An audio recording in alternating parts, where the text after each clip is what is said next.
Inisip mo ba na kapag kalmado ang dagat, kailangan mong gumamit ng pinakamabigat na jig head sa tackle box mo para makarating sa malayo? Kung oo ang sagot mo, pasensya na. Pero baka yan ang mismong dahilan kung bakit wala kang nahuhuli. Magandang araw, mga kapamalo. Ngayon, pag-uusapan natin ang isang napakalaking pagkakamali na madalas nating gawin kapag patay ang alon. Babasagin natin ang nakasanayang paniniwala na ang mabigat ay palaging mas maganda. Ipapaliwanag ko sa inyo ang nakakagulat na katotohanan kung bakit madalas kayong bokya kahit perpekto ang panahon. At sa huli, tatanungin ko kayo ng isang bagay na siguradong pagtatalunan ninyo sa mga barkada ninyong mangingisda. Napakahalaga ng usaping ito dahil halos lahat tayo ay lumaki sa turo ng mga naunang mangingisda. Ang laging sabi nila, kapag tahimik ang tubig, samantalahin mo para makapaghagis ng malayo. At paano mo gagawin yon? Siyempre, sa pamamagitan ng paglalagay ng malalaki at mabibigat na tingga o jig head. Ito ang naging tradisyon at nakasanayan na nating lahat sa loob ng mahabang panahon. Taon-taon, kapag nakikita nating parang salamin ng dagat, automatiko nating kinukuha ang mabibigat na pain. Pero ang hindi natin napapansin, nagbago na ang laro. Ang mga diskarte ng ating mga lolo, bagaman epektibo noon sa ibang sitwasyon, ay hindi laging akma sa kalagayan ng kalmadong dagat ngayon. Kaya naman marami ang patuloy na umuuwi ng walang huli nang hindi man lang nalalaman kung saan sila nagkamali. Isipin ninyo ang ganitong sitwasyon na madalas nating maranasan lahat. Maagang maaga kayong dumating sa Pampang. Bago pa man sumikat ang araw, pagtingin ninyo sa dagat, napakalinaw nito at halos parang isang higanting salamin dahil walang kahit anong alon o malamig na ihip ng hangin. Ang tahimik ng paligid, maririnig mo lang ang mga ibon at ang banayad na paghampas ng maliit na tubig sa mga bato. Sa ganitong napakagandang pagkakataon, ang unang pumapasok sa isip ng maraming mangingisda ay kailangan nilang gumamit ng napakabigat na jig head mula sa kanilang kahon. Bakit nga ba? Dahil nakatatak na sa isip natin na gusto nating maihagis ang ating pain ng napakalayo papunta sa pinakamalalim na bahagi ng dagat na abot ng ating paningin. Ang pakiramdam ng karamihan kapag mas malayo ang hagis gamit ang mabigat na tingga, siguradong mas malaki at mas marami ang isdang makukuha. Sanay na sanay tayo sa ideya na kapag kalmado ang panahon, kailangan nating sulitin ang pagkakataon para magpalipad ng mabibigat na pain dahil walang malakas na hangin na sasalubong at pipigil sa paglipad nito. Pero alam ba ninyo na ito mismo ang eksaktong sandali kung kailan nagsisimula ang isang napakalaking pagkakamali? Sa halip na makahikayat ng isda na kumagat, ang mabigat na jighead na ito ang pangunahing nagiging dahilan kung bakit biglang umaatras at natatakot ang mga target ninyong huli. Pag-usapan naman natin ngayon ang tunog. Sa isang napakatahimik na paligid at kalmadong dagat, ang bawat maliliit na tunog ay nagiging napakalakas sa pandinig ng mga isda. Kapag gumamit kayo ng mabigat na jighead at inihagis ito ng buong lakas, ano ang mangyayari pagbagsak nito sa tubig? Lumilikha ito ng isang napakalakas na lagapak. Ang lagapak na ito, sa pandinig natin ay baka normal lang, pero sa ilalim ng tubig, para itong isang bomba na sumabog. Kapag tahimik ang tubig, walang mga alon na magtatago sa ingay ng pagbagsak ng inyong pain. Ang malakas na tunog na ito ang unang nagbibigay ng babala sa mga malalaking isda na mayroong hindi natural na bagay na dumating sa kanilang teritoryo. Imbes na isipin nilang mayroong masarap na pagkain na nahulog, ang una nilang magiging reaksyon ay lumayo dahil sa takot. Kaya naman madalas nating makita na kapag napakalakas ng bagsak ng ating pain, lumilipas ang ilang minuto nang walang kumakagat kahit pa alam nating may mga isda sa lugar na iyon. Ang paniniwala na mas maganda ang malakas na bagsak dahil nakakaakit, ito pansin ay isang malaking kasinungalingan pagdating sa napakakalmadong kondisyon ng dagat. Dito na pumapasok ang pag-unawa sa natural na pakiramdam ng mga isda. Kapag walang alon, hindi lang ang pandinig nila ang nagiging matalas, kundi maging ang kanilang paningin. Dahil hindi magulo ang tubig, nakikita nila ng napakalinaw ang bawat detalye ng inyong pain, ang kapal ng inyong tali, at lalong-lalo na ang kilos ng inyong jighead pababa sa ilalim. Ang isang mabigat na jighead ay nahuhulog ng napakabilis. Bumubulusok ito pababa na parang isang tunay na bato. Isipin ninyo, may nakita na ba kayong maliit na isda o hipon na bumabagsak ng tuwid at napakabilis sa ilalim ng dagat kapag sila ay nasusugatan o nanghihina? Siyempre wala. Ang mga tunay na nasusugatang isda ay dahan-dahang lumulubog, kumikembot ng bahagya at parang nahihirapang lumangoy pababa. Ang napakabilis at hindi natural na pagbagsak ng inyong mabigat na pine ang nagkukumpirma sa hinala ng mga isda na ito ay isang patibong. Dahil nakikita nila ito ng malinaw sa kalmadong tubig, hindi nila ito kakagatin kahit gaano pa kaganda ang kulay ng inyong ginagamit na soft plastic. Subukan nating ilarawan ng mas mabuti ang tinatawag na hindi natural na paglubog o yung dead drop. Kapag ang inyong jighead ay masyadong mabigat para sa lalim ng tubig, wala itong kakayahang magpakita ng natural na paggalaw. Pagkabagsak nito sa tubig, hahatakin nito pababa ang inyong soft plastic ng napakabilis kaya ang buntot nito ay halos hindi na gumalaw o umikot ng tama. Sa paningin ng isang nag-aabang na lapu-lapu o maya-maya, ang bagay na bumabagsak sa kanila ay isang walang buhay na piraso ng bakal. Kailangan nating tandaan na ang mga isda ay mga natural na mangangaso. Nakaprograma sa kanilang isipan na hanapin ang mga sinyalis ng buhay na nahihirapan tulad ng paggalaw, panginginig, at tamang bilis ng paglubog. Kapag ang inyong pin ay bumagsak ng mabilis at direkta sa buhangin na parang patay na tingga, nawawala ang pagkakataon ninyong maakit sila. Sa ilalim ng kalmadong dagat, mayroon silang sapat na oras upang suriin ang inyong pain bago sila umatake. At kapag nakita nilang hindi ito mukhang natural, papalampasin lang nila ito at maghahanap ng ibang makakain. Dito ko gustong buksan ang inyong isipan tungkol sa pagpapalit ng diskarte. Paano kung subukan nating gumamit ng mas magaan na jighead? Ito ang isang desisyon na madalas iniiwasan ng maraming sanay na sa matatandang pamamaraan. Kapag nagpalit kayo mula sa mabigat patungo sa mas magaan, agad ninyong mapapansin ang malaking pagbabago sa kilos ng inyong pain. Ang mas magaan na jighead ay nagbibigay daan para ang inyong soft plastic ay bumaba ng dahan-dahan.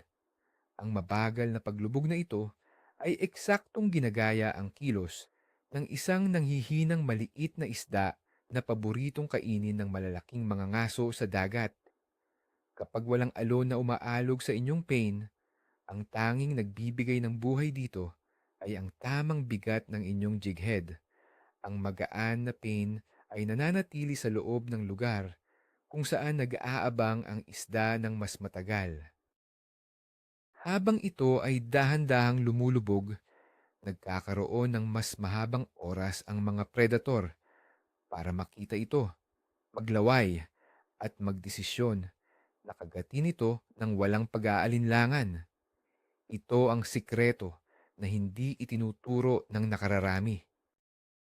Madalas nating marinig ang reklamo tungkol sa paghagis. Sinasabi ng iba, hindi ko maihahagis ng malayo ang pain ko kung napakagaan ng jig head. At totoo naman yon, mas mahirap itong paliparin. Pero kailangan nating tanungin ang ating sarili, kailangan ba talaga nating ihagis ng napakalayo kapag kalmado ang dagat? Ang totoo, kapag tahimik ang tubig, madalas na umaahon ang mga isda malapit sa pampang, sa gilid ng mga bato, o sa mga lugar na may biglaang lalim na hindi naman kalayuan.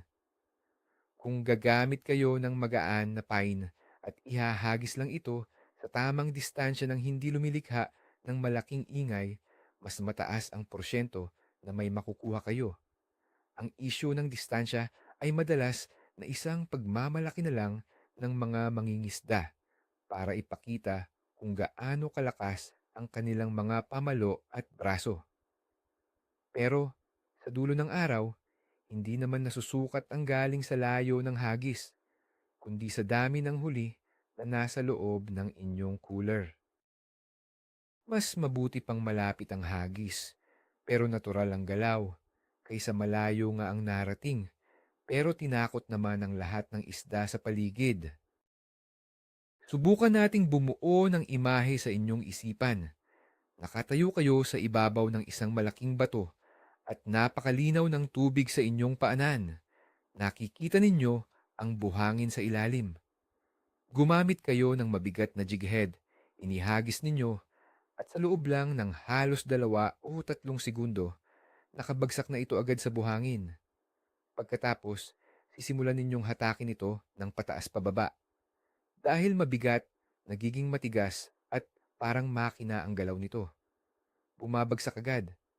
Naiirita ang mga isdang nakakita. Hindi sila naaakit. Ganyan ang madalas mangyari kapag pinipilit natin ang maling timbang sa maling sitwasyon. Ang inyong pain ay nagmimistulang isang abala imbes na isang masarap na pagkain. Ito ang dahilan kung bakit minsan kahit kitang-kita mo na ang isda na lumalangoy, hindi man lang nila sinusulyapan ang pain mo. Napakatigas ng galaw nito para maging kapani-paniwala. Kailangan ninyong maintindihan na sa kalmadong tubig, hindi bilis ang kailangan natin, kundi ang pinakamalapit na panggagaya sa katotohanan. Ngayon naman, palitan natin ang eksena.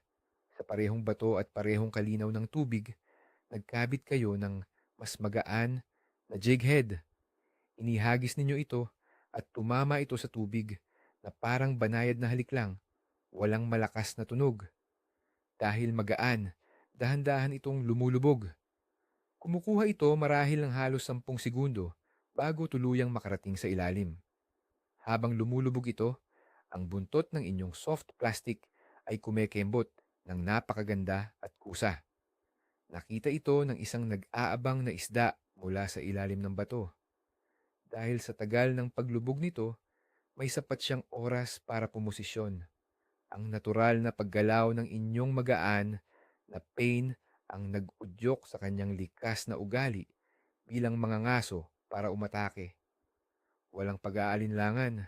Sasalpukin niya ito bago pa man ito makarating sa sahig ng dagat. Ito ang kapangyarihan ng mas magaan na gamit.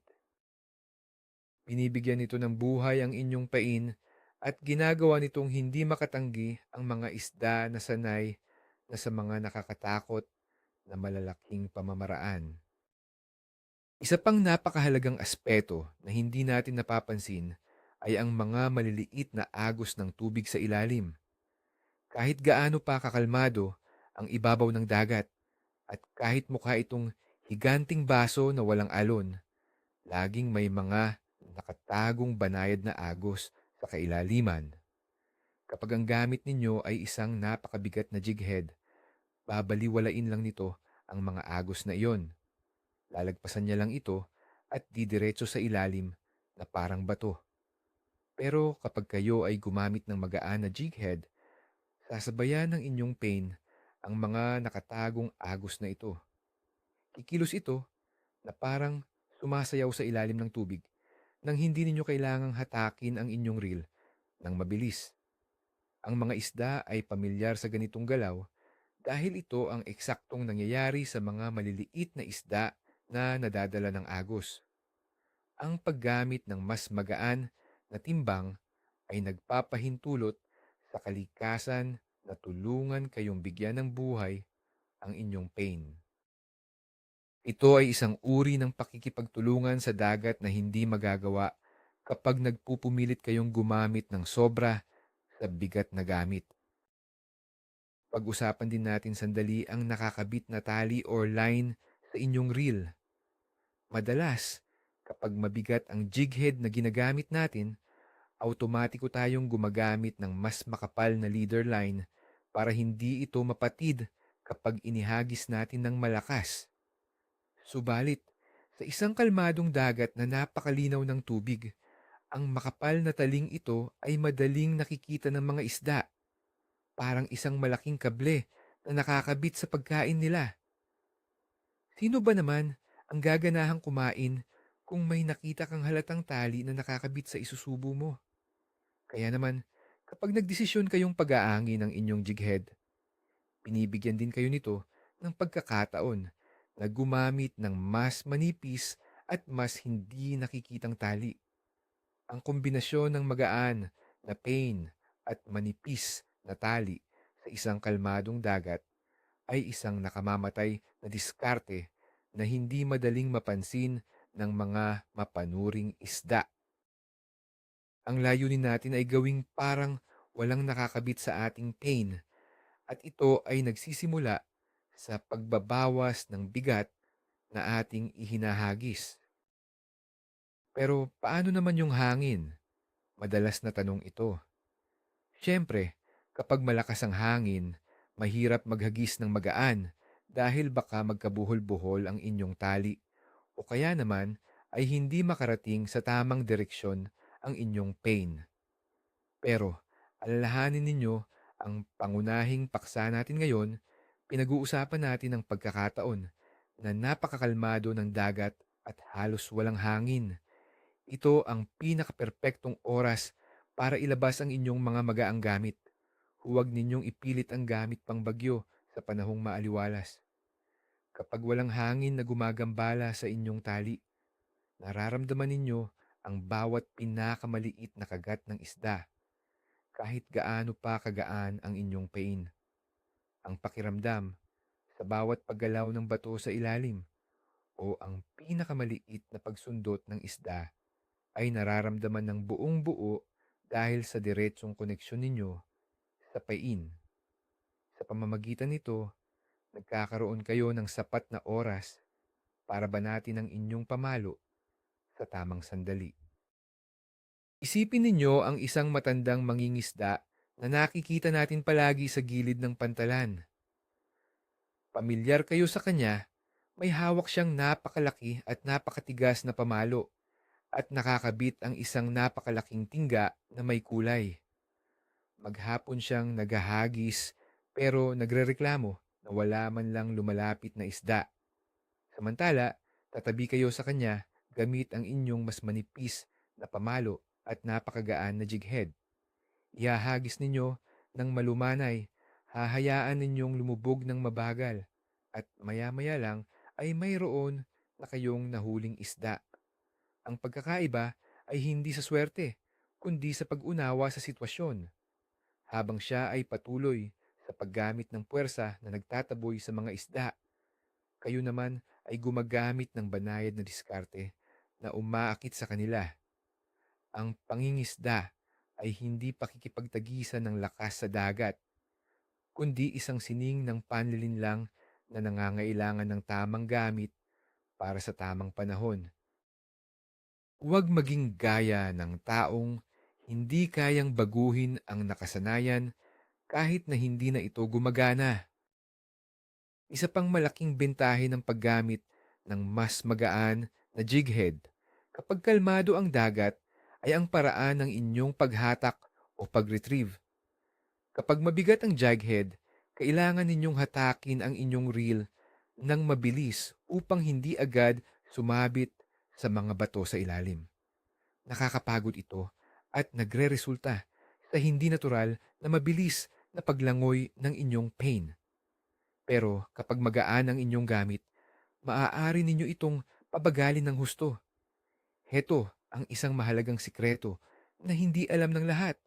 Ang salamangka ay nangyayari kapag huminto kayo sa paghatak.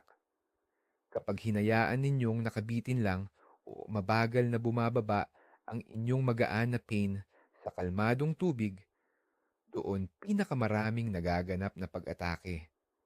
Ang paghinto or pause na ito ang nagbibigay ng pagkakataon sa mga isda na habulin at kainin ang inyong pain ng walang kahirap-hirap. Hindi ninyo ito magagawa sa mabigat na jig head dahil babagsak agad ito na parang patay na tingga. Subukan nating magbigay ng halimbawa sa pagpili ng timbang.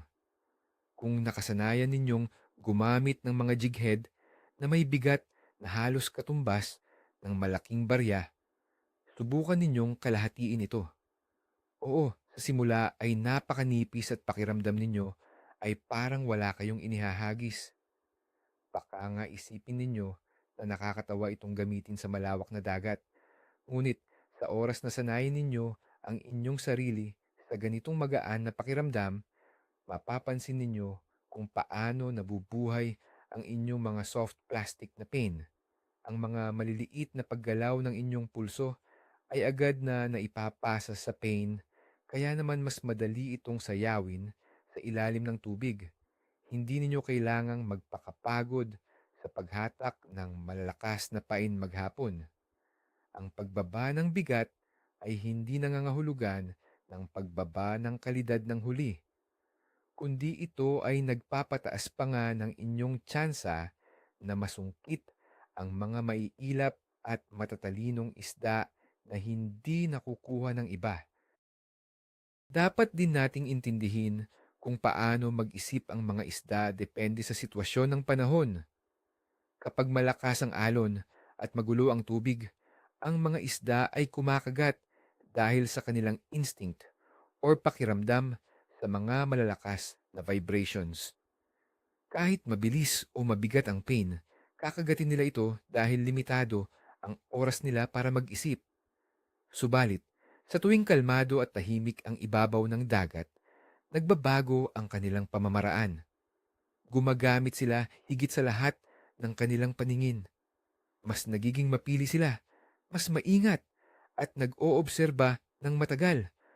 Kung ang inyong pain ay mabilis na dumaan at lumubog dahil sa mabigat na tingga nito, hindi sila mag-aabala na habulin ito. Iisipin nila na masyadong mabilis ito o kaya ay mapanganib. Upang magtagumpay sa panahong ito, kailangan ninyong tapatan ang kabagalan at pagiging kalmado ng dagat. Baguhin ninyo ang inyong pamamaraan at hayaang ang inyong magaan na pain ang magkusang humikayat sa kanilang kumagat. Isa rin sa madalas nating kinakatakutan ay ang hindi natin maramdaman kung nakalapag na sa sahig ng dagat ang ating pain. Tinatawag natin itong bottom contact.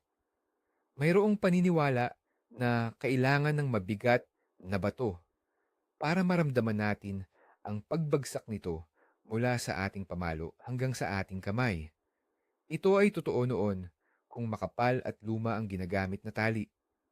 Ngunit sa modernong panahon ngayon, gamit ang ating mga manipis, ngunit matitibay na braided lines kasama ang tamang sensitibong pamalo, kahit ang pinakamagaan na jig head na bumagsak sa buhangin o bato ay madaling maramdaman ng isang matalinong mangingisda. Hindi natin kailangan ng sobrang bigat para lang malaman kung nasaan ang ating pain sa ilalim ng kalmadong tubig. Ang matalas na pakiramdam at pagiging pamilyar sa inyong gamit ang magsasabi sa inyo kung tama ang paglubog nito.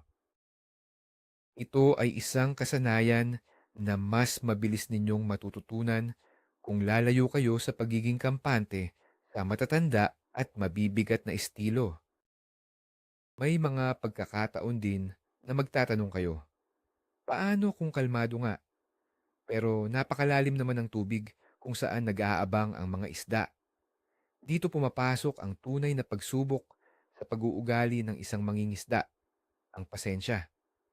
Kapag gumamit kayo ng magaan na jig head sa malalim at kalmadong dagat, kailangan ninyo itong bigyan ng mas mahabang oras upang lumubog ng tuluyan. Ang mahabang paghihintay na ito, habang unti-unting bumababa ang inyong pain, ang mismong oras kung saan pinakamaraming umaatake na malalaking isda. Habang walang ginagawa kundi ang maghintay at pakiramdaman ang pag-agos ng linya, doon biglang hihigpit ang inyong tali at mararamdaman ninyo ang malakas na kagat. Ang pasensya sa paghihintay ng paglubog ay kadalasang nauuwi sa pinakamasarap na pakikipaglaban. Ito ang bahagi kung saan mas marami ang sumusuko at bumabalik sa malalaking tingga nang hindi nila alam na sa kaunting pagtitiyaga lang ay maabot na nila ang tagumpay na inaasam nila. Alamin din natin ang direktang epekto nito sa mismong soft plastic na inyong ginagamit. Bawat paint na gawa sa malambot na material ay may kanya-kanyang disenyo at layunin kung paano ito kikilos sa tubig. Kung lalagyan ninyo ito ng isang malaki at hindi akmang jighead, pinipigilan ninyo ang natural na pag-igkas ng buong katawan nito. Ang nakakagalaw lamang ay ang dulo ng buntot dahil ang buong katawan ay matigas na nakadikit sa mabigat na tingga. Ngunit kung tatambalan ninyo ito ng tamang magaan na jighead, makakagalaw at makakasayaw ng buo ang inyong pain habang hinihatak ninyo ito. Ang pagkislot at pagkembot ng katawan ay magbibigay ng ilusyon na ito ay isang tunay na may buhay na nilalang. Ang pangingisda ng may pinong diskarte at tamang balanse ng kagamitan ay ang sekreto kung paano ninyo mapapaniwala ang mga pinakamapiling isda na sanay na sa pag-iwas sa mga halatang patibong ng mga madalyang mangingisda. Upang mas lalo nating mapatunayan ito, ikumpara natin ang madalas na resulta ng dalawang magkaibang diskarte. Ang mangingisda na gumagamit ng mabigat at makapal na gamit sa kalmadong dagat ay madalas nakakakuha lamang ng pananakit ng braso at pagkabigo. Masyado siyang nakadepende sa pag-aasang may malaking isda na aksidenteng makakagat dahil sa gulat. Sa kabilang banda, ang mangingisda na inayos at pinagaan ang kanyang gamit upang bumagay sa tahimik na paligid ay nagiging parang isang artistang gumagawa ng sining. Nakakapasok ang kanyang pain sa mga tagong lugar ng bato nang hindi agad sumasabit dahil sa bagal ng paglubog nito. Mas marami siyang napapalapit na isda at mas madalas siyang nakakaramdam ng matagumpay na hila. Ang pagpapagaan ng kagamitan sa panahong ito ay hindi pag-atras sa laban, kundi isang matalinong hakbang upang manalo laban sa kalikasan na nagiging mas pihikan dahil sa tahimik at kalmadong paligid. Para sa ating panghuling kaisipan, sa susunod na pagkakataon na makaharap kayo sa isang dagat na kasing hinang at kasing kalmado ng salamin, labanan ninyo ang inyong unang nakasanayan. Pigilan ninyo ang inyong kamay sa pagkuha ng pinakamalaki at pinakamabigat na jighead sa inyong bag. Sa halip, kumalma kayo at pabagalin din ninyo ang inyong sarili tulad ng dagat. Piliin ang magaan, ihagis ng banayad, at hayaang ang kalikasan at ang tamang paglubog ang gumawa ng trabaho para sa inyo. Tandaan ninyo na sa napakatahimik na tubig, ang pinong galaw at pagiging natural ang higit na nakakatalo sa purong lakas at puwersa na madalas nating ipinipilit. Kapag natutunan ninyong ibagay ang timbang ng inyong pain sa kung gaano katahimik ang dagat, makikita ninyo ang napakalaking pagbabago, hindi lang sa bilang ng inyong huli, kundi pati na rin sa inyong sariling pag-unawa bilang isang tunay at matalinong mangingisda. Ngayon, malinaw na sana sa inyo ang lahat. Bilang pagbubuod, kapag tahimik at kalmado ang dagat, ang paggamit ng mabigat na jig head ay hindi nakakatulong, kundi ito pa ang mismong tumatakot sa mga isda dahil sa lakas ng bagsak at hindi natural nitong galaw pababa. Ang pinakamalaking pagkakamali at ang hindi inaasahang katotohanan na napatunayan natin ngayon ay ito. Minsan, kung kailan pinakamagaan at pinakamabagal ang gamit mo, doon mo pa mahuhuli ang mga pinakamalalaki at pinakamaiilap na isda sa dagat. Ito ang pagbabagong magpapabago ng pananaw mo at tutulong para masigurong hindi ka na laging uuwing bokya.